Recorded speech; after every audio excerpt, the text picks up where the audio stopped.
l'invité de la matinale. KTO Radio. Le monde associatif est en crise, si l'on en croit une enquête réalisée en septembre dernier par le collectif Le Mouvement Associatif. 40% des associations envisagent de réduire leur activité en 2026 tout simplement, et 75% de celles qui emploient des salariés pourraient même être obligées de licencier. Pour comprendre cette crise, on reçoit le président du Secours catholique ce matin, Didier Durier. Bonjour. Bonjour. Merci d'être avec nous, d'avoir accepté notre invitation. Si on a voulu vous recevoir ce matin, c'est d'une part parce que le Secours catholique est l'une des plus grandes associations de lutte contre la pauvreté et les inégalités en France, et parce que vous avez également annoncé il y a 2 semaines votre premier plan social. Alors expliquez-nous pourquoi et comment cette décision difficile, on imagine, s'est imposée. Oui, décision très difficile. Et oui, on a.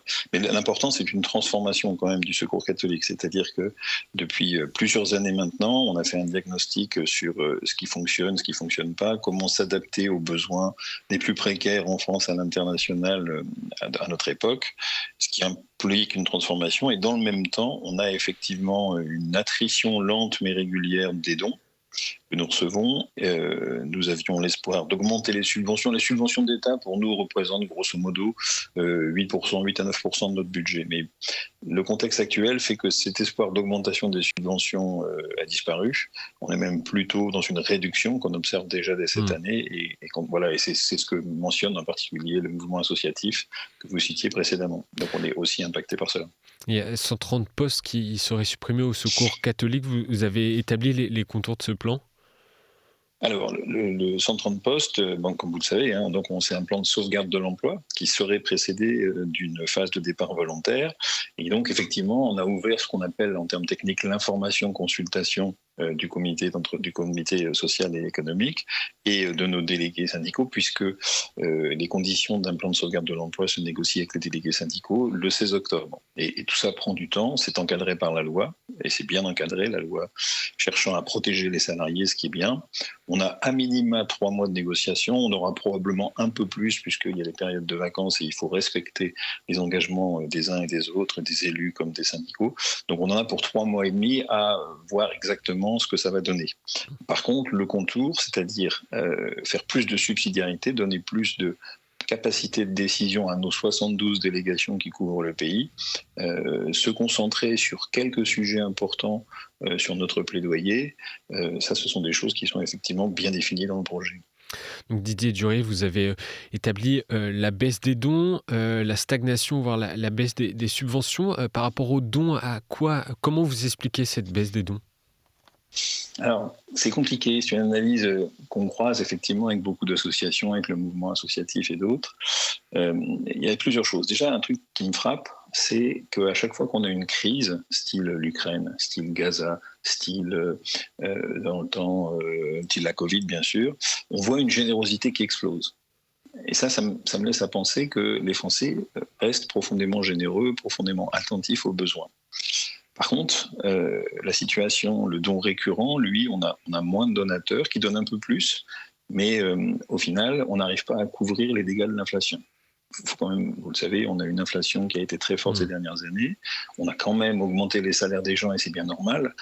Et tout ça fait qu'on a une pression sur nos coûts qui devient très forte. À quoi c'est lié ? On est quand même dans une situation difficile pour le pays, économiquement, pour les gens. On entend des bruits de bottes un peu partout. On voit bien que les fins de mois sont difficiles. Les gens épargnent, font attention, attendent de voir un petit peu ce qui va se passer demain et peut-être sont moins incités que par le passé à soutenir telle ou telle association. Ça, c'est un autre constat qu'on se fait. Puis il y a un autre constat qui est plus embêtant, c'est qu'on est passé d'un moment où on était dans la confiance aux associations, je dirais globalement, à un moment où il y a plus de défiance. Je peux creuser le sujet si vous voulez. Expliquez-nous pourquoi il y a plus de défiance, oui. Alors pourquoi il y a plus de défiance ? Comment on le voit ? Déjà par rapport aux fameuses subventions. Les subventions, on dit subventions, mais dans la pratique, ce sont de moins en moins des subventions. En 20 ans, on est passé d'un moment où la puissance publique, que ce soit l'État, la région, le département, la commune, donnait des subventions à une association qu'elle connaissait, dont elle connaissait la valeur, le travail de terrain, et on lui donnait une subvention, à ce qu'on appelle la commande publique, un appel à projet. C'est-à-dire que la commune, le département, la région va faire un appel à projet disant que j'ai besoin de construire, je ne sais pas, une salle de sport pour parler d'un sujet qui n'est pas celui de la précarité, et je fais un appel à projet. La différence, c'est que dans un appel à projet, les associations se retrouvent en compétition. Et en plus en compétition souvent avec le secteur marchand. C'est un peu moins vrai pour la précarité, encore que, mais on a ce phénomène-là. Si vous voulez, on est passé d'une confiance forte, et en 20 ans, le mouvement est assez récent, à cette espèce de défiance où il faut que les associations prouvent qu'elles sont pertinentes. Et alors le problème que ça pose pour nous, associations de précarité, c'est que assez souvent, nos projets visent à ce que les gens sortent de la précarité. Les appels à projets sont souvent construits en disant, voilà, vous avez donné 10 000 paniers repas en 2024, combien en donnez-vous en 2025 ? Nous, je caricature, mais notre rêve, ça serait de ne plus avoir besoin de donner de paniers repas. Et ça, les appels à projets savent très mal intégrer cette dimension-là. L'autre problème, c'est que ça ne permet pas de subventionner les frais de fonctionnement. Très souvent, les appels à projets, c'est pour de l'investissement. On fait un projet, on crée un magasin solidaire, voilà, une boutique solidaire, ça, on peut avoir un investissement. Par contre, le fonctionnement qui est l'ensemble des frais récurrents que nous avons à supporter, ceux-là ne sont pas soutenus par des appels à projets. Donc on a cette défiance-là qui s'est inscrite. Il y a un changement, ça veut dire qu'il y a un changement au niveau de la subvention, et c'est une subvention qui est aujourd'hui de plus en plus conditionnée ? Tout à fait. En passant à un appel à projet, en fait, vous conditionnez la subvention à répondre à des critères qui ont été posés par des gens de bonne volonté, mais qui ne sont pas forcément des gens de terrain, et vous mettez en compétition plusieurs associations. Donc oui, ça pose un problème. Et ça engendre de fait une baisse de la subvention. Plus d'une association employeuse sur 2 déclare une diminution de ce financement public. Ça veut dire que ce n'est pas forcément l'État qui donne moins, mais ça veut dire qu'il y a cette concurrence qui joue en défaveur du monde associatif.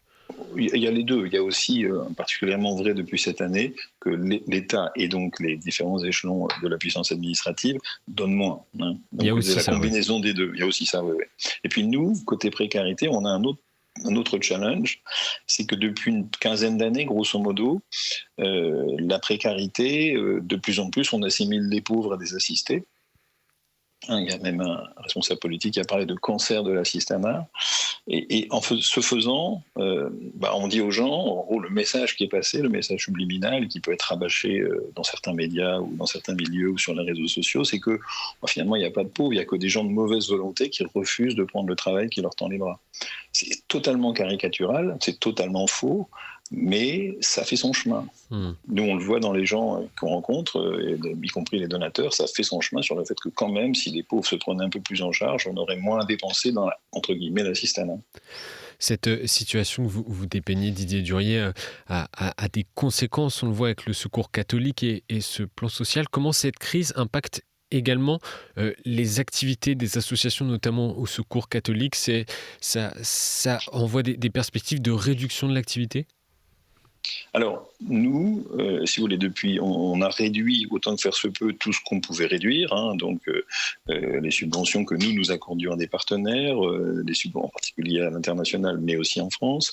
On a réduit nos aides directes. On pense que réduire plus impliquerait qu'on arrête nos missions ou qu'on les dégrade. C'est-à-dire qu'on est aux limites de ce qu'on peut faire dans les réductions de dépenses qui sont à notre main pour ne pas impacter notre mission.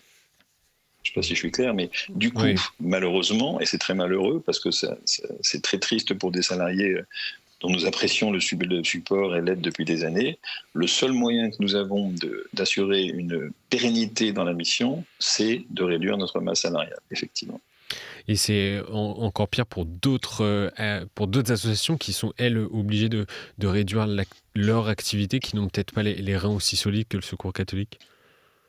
Oui, c'est ce que vous citiez au début. Les chiffres donnés par le mouvement associatif font peur. Il y a d'autres chiffres qui sont donnés par d'autres associations. Mais grosso modo, tout le monde réduit ses activités. Beaucoup ont recours à des licenciements, mais vous avez des associations qui n'ont pas plus d'1 mois de trésorerie et qui très probablement n'arriveront pas à passer les mois qui viennent. Un mois de trésorerie, c'est rien. Et on imagine également que cette situation a des conséquences pour les bénéficiaires, pour ces hommes, ces femmes et ces enfants qui reçoivent l'aide de ces associations. Tout à fait, c'est le grand risque. Nous, je dis, on s'attache à ce que justement on n'ait pas de conséquences pour les personnes que nous soutenons, ce qui nous impose de faire des efforts très très profonds et douloureux chez nous. Mais d'autres associations qui n'ont pas, entre guillemets, d'autres leviers vont effectivement être amenées à réduire ce qu'elles font dans tel ou tel secteur, puisque ce n'est pas que le secteur du soutien aux personnes les plus précaires. Dans quelle mesure ces difficultés elles pèsent également sur les bénévoles c'est presque 59 000, je crois, au Secours catholique. Est-ce que vous ressentez une certaine fatigue humaine ou une difficulté à renouveler les bénévoles ? Alors, on a écrit à nos bénévoles, en tout cas ceux auxquels on sait écrire. On a assez peu de retours par rapport au courrier qui les informe, et puis il y a cette période, donc un peu plus de 3 mois de négociation qui fait qu'on ne connaît pas exactement le détail. On a 2 types de réponses, on a quand même des réponses de nos bénévoles. Les réponses de « qu'est-ce que je peux faire pour vous ?» pour améliorer la situation, et puis les réponses du type « on vous l'avait bien dit, c'est pas comme ça qu'il fallait faire », voilà. Mais très majoritairement, nos bénévoles nous disent « on comprend, la situation, on le voit bien, elle est difficile, la pauvreté, la précarité augmente en France, comme on l'a vu récemment avec le baromètre de l'INSEE, et puis d'autres, comme je dis, les petits frères des pauvres, le Secours populaire, etc. Et comment on peut vous aider ? Et ça, je trouve que c'est une très bonne réaction. On est très content d'avoir cette réaction très majoritaire par rapport à une réaction très minoritaire qui serait de dire on vous l'avait bien dit. Il y a de plus en plus de pauvres, vous le dites, en France, la précarité augmente. Les associations, elles, ont de moins en moins de moyens, on le comprend. Est-ce que vous arrivez néanmoins à identifier des motifs d'espoir pour les années à venir, Didier Duriez ? Alors, des motifs d'espoir, en plus c'est l'année du jubilé de l'espérance, donc oui, des motifs d'espoir. Je reviens sur ce que je vous disais précédemment. La générosité, elle est là. Les Français, quand la crise est évidente, donnent beaucoup. On a vu, nous, une explosion des dons avec la crise de Gaza, avec l'Ukraine, avec la Covid. Ça veut dire que les Français sont prêts, dès lors qu'ils ont conscience de l'importance de l'enjeu, à donner. Donc je suis assez optimiste sur le fait que si nous, associations en général, arrivons à contrebalancer le mauvais vent que je vous citais tout à l'heure, de dire les pauvres ne sont que des assistés, les exilés ne sont que des méchants qui cherchent à mettre en jeu la sécurité des personnes françaises. Si on arrive à contrebalancer, à passer les bons messages, je suis même sûr que cette générosité est là et qu'elle nous permettra de pouvoir répondre aux demandes croissantes des gens que nous accueillons, que ce soit nous ou d'autres associations. Il y a un autre aspect aussi, qui est que les associations, je constate moi depuis quelques mois qu'on se serre les coudes, et ce qui nous permet aussi de nous assurer que, on ne laisse pas de trous dans la raquette, si j'ose dire, dans le service des personnes les plus précaires et les plus pauvres, et 2, qu'on réfléchit, et ça prendra un peu de temps, à comment peut-être s'organiser mieux pour mieux les servir. Essayer de mutualiser les forces. Merci beaucoup Didier Duriez d'avoir accepté notre invitation ce matin dans la matinale. Merci beaucoup à vous et bonne journée.